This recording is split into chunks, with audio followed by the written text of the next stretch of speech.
Latest updates ఎప్పటికప్పుడు పొందడానికి big TV WhatsApp channel follow అవ్వండి. లింక్ డిస్క్రిప్షన్ లో ఉంది. ఏపీలో కూటమి అనూహ్య మెజారిటీతో అధికారంలోకి రావడంతో చాలా మంది వైసీపీ నేతలు సైలెంట్ గా మారారు. గతంలో అధికారంలో ఉన్న సమయంలో నానా హంగామా చేసిన నేతలు పలువురు ఇప్పుడు సొంత క్యాడర్కు కూడా కనిపించడం మానేశారు. వైసీపీతో ఉంటే ఫ్యూచర్ ఉండదని, రాజకీయ భవిష్యత్తుపై బెంగతో అలాంటి వారంతా ప్రత్యామ్నాయాలు వెతుక్కుంటున్నారట. నాయకులు కొదవలేని టీడీపీలో చేరితే తమకు అవకాశాలు దక్కవని భావిస్తున్న అలాంటి నేతలకు ఇప్పుడు జనసేన ఒక వరంగా మారిందంటున్నారు.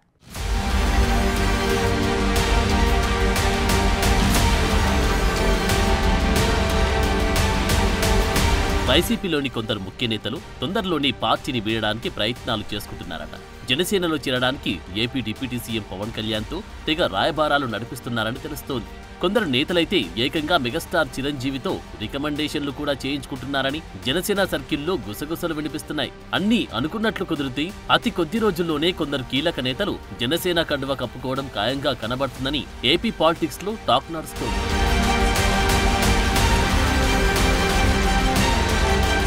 ఇప్పటికే జగన్ కు అత్యంత సన్నిహితులుగా పేరున్న బాలినేని శ్రీనివాసరెడ్డి, సామినేని ఉదయభాను లాంటి నేతలు పార్టీ కండువా మార్చేశారు. పవన్ సమక్షంలో జనసేన తీర్థం పుచ్చుకున్నారు. మరికొందరు కూడా అదే దారిలో నడవబోతున్నట్లు చెప్తున్నారు. ఇప్పుడున్న పరిస్థితుల్లో రాజకీయంగా తాము సేఫ్ జోన్లో ఉండాలంటే జనసేన ఒక్కటే దిక్కు అని పార్టీ మారాలని చూస్తున్న వైసీపీ నేతలు భావిస్తున్నారట. జనసేనలో ఉంటే ఇటు వ్యక్తిగతంగానూ అటు రాజకీయంగానూ ఇబ్బందులు ఉండవని, పైపెచ్చు అదృష్టం కలిసి వస్తే పదవియోగం కూడా దక్కవచ్చనేది నేతల ఆలోచనట.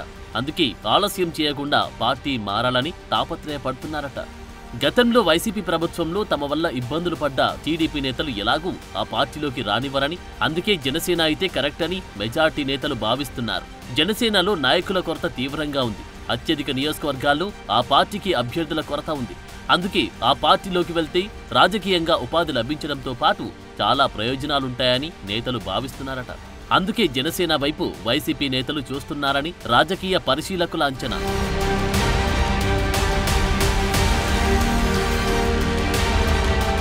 ముఖ్యంగా మొన్నటి ఎన్నికల వరకు వైసీపీలో ఉన్న నేతలతో మెజార్టీ నియోజకవర్గాల్లో టీడీపీ కసిగా పోరాడింది. ఇప్పుడు అలాంటి నేతలే జనసేనలో చేరితే అప్పుడు రాజకీయాలు ఎలా ఉండబోతాయి అని టీడీపీలో చర్చ జరుగుతోంది. అధికారంలో ఉన్నప్పుడు తమను వేధించిన నేతలు జనసేనలో చేర్చుకోవడం కరెక్ట్ కాదని టీడీపీలో పలువురు నేతలంటున్నారు. తమను ఇబ్బంది పెట్టిన నేతలే ఇప్పుడు జనసేనలో కాలర్ ఎగరేస్తూ ఉండడాన్ని తెలుగు తమ్ముళ్లు అస్సలు తట్టుకోలేకపోతున్నారట. తమ రాజకీయ శత్రువులు ఇప్పుడు మిత్రపక్షాల్లో చేరితే రాజకీయ సమీకరణాలు ఎలా మారతాయో అన్న ఆందోళన తెలుగు తమ్ముళ్లలో వ్యక్తమవుతుంది.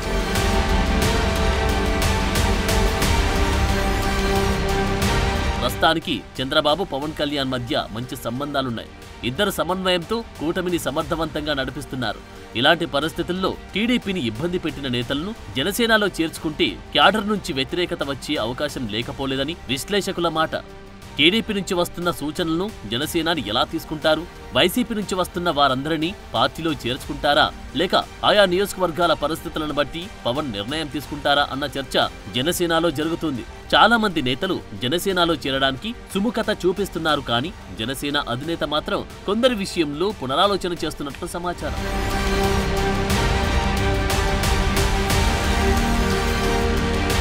వైసీపీలో ఉన్నప్పుడు పవన్ను, జనసేనను ఇష్టం వచ్చినట్లు విమర్శించిన నేతలను ఎట్టి పరిస్థితుల్లో తీసుకోవద్దని జన సైనికులు సూచిస్తున్నారు. అలాంటి వారిని తీసుకుంటే కార్యకర్తల మనోభావాలు దెబ్బతింటాయని కొందరు నేతలు పవన్కు చెబుతున్నారట.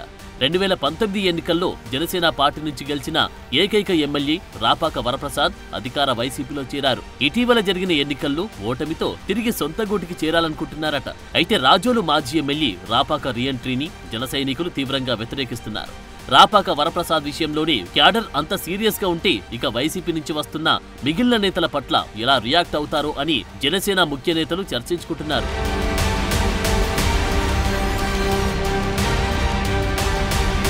తాజాగా వైసీపీ నుంచి ఎమ్మెల్సీలు పలువురు టీడీపీలోకి, మరికొందరు జనసేన, బీజేపీలో చేరుతున్నారు. అనేక మందికి టీడీపీ గేట్లు తెరవకపోవడంతో మిత్రపక్షాల వైపు చూస్తున్నారు. విశాఖ డైరీ చైర్మన్ అడారి ఆనంద్ విషయంలో కూడా ఇదే జరిగింది.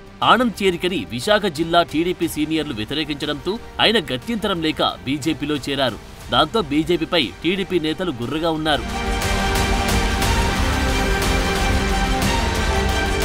అలాగే మంగళగిరిలో లోకేష్ పై ఇష్టానుసారంగా మాట్లాడి వైసీపీ బాట పట్టిన గంజి చిరంజీవి తాజాగా పవన్ కళ్యాణ్ సమక్షంలో జనసేనలో చేరారు. వైసీపీ రాష్ట్ర చేనేత విభాగం రాష్ట్ర అధ్యక్షుడిగా పనిచేసిన గంజి చిరంజీవి టీడీపీలో ఉన్న ఆప్కో చైర్మన్ గా పదవులు అనుభవించారు. గత ఎన్నికల్లో మంగళగిరి వైసీపీ టికెట్ ఆశించి భంగపడ్డ గంజి చిరంజీవి ఆ పార్టీ కార్యక్రమాలకు దూరంగా ఉంటున్నారు. ఎన్నికల తర్వాత నియోజకవర్గ వైసీపీ బాధ్యతలు అప్పగిస్తారని ఎదురుచూసిన చిరంజీవి అది కూడా దక్కకపోవడంతో అలిగి జనసేన తీర్థం పుచ్చుకున్నారు. లోకేష్ పై పోటీకి సిద్ధమైన గంజి చిరంజీవిని జనసేనలో చేర్చుకోవడంపై భిన్నాభిప్రాయాలు వ్యక్తమవుతున్నాయి.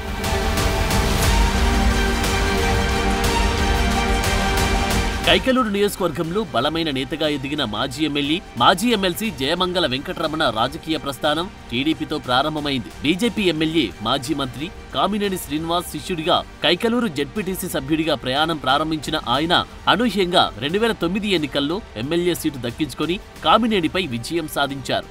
ఇక 2014 పొత్తుల్లో భాగంగా కామినేని శ్రీనివాస్ కోసం తన సీటు త్యాగం చేసి నియోజకవర్గ ఇన్ఛార్జిగానే కొనసాగారు. 2019 ఎన్నికల్లో తిరిగి టీడీపీ ఎమ్మెల్యేగా టికెట్ ఇచ్చినా ఓటమి పాలయ్యారు. 2 దశాబ్దాలుగా టీడీపీకి సేవలందించిన జయమంగళ వైసీపీ ప్రభుత్వ హయాంలో 2023లో ఊహించని విధంగా తెలుగుదేశం పార్టీకి గుడ్ బై చెప్పి వైసీపీ గూటికి చేరి ఎమ్మెల్సీ పదవి దక్కించుకున్నారు. ఎమ్మెల్సీగా రాజీనామా చేసిన జయమంగళ తాజాగా జనసేనలో చేరడం కైకలూరు టీడీపీ శ్రేణులకు మింగుడు పడడం లేదట.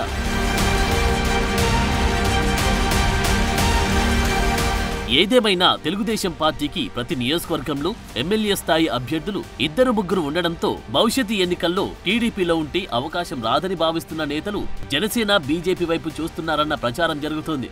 వాస్తవానికి కూటమి పార్టీలో చేరికలకు సంబంధించి 3 పార్టీల నేతలతో ఒక స్క్రూటినీ కమిటీ ఉంది. ఏ పార్టీలో ఎవరు చేరినా టీడీపీ, జనసేన, బీజేపీ నేతల ఏకాభిప్రాయంతోనే చేర్చుకోవాలి. అయితే ఇటీవల బీజేపీ, జనసేనలో చేరికలపై టీడీపీ వర్గాల నుంచి నిరసనలు వ్యక్తమవుతూ ఉండడం చర్చనీయాంశంగా మారింది. ఇలాంటి పరిస్థితుల్లో మున్ముందు పొత్తు రాజకీయాలు ఎలా ఉంటాయో చూడాలి.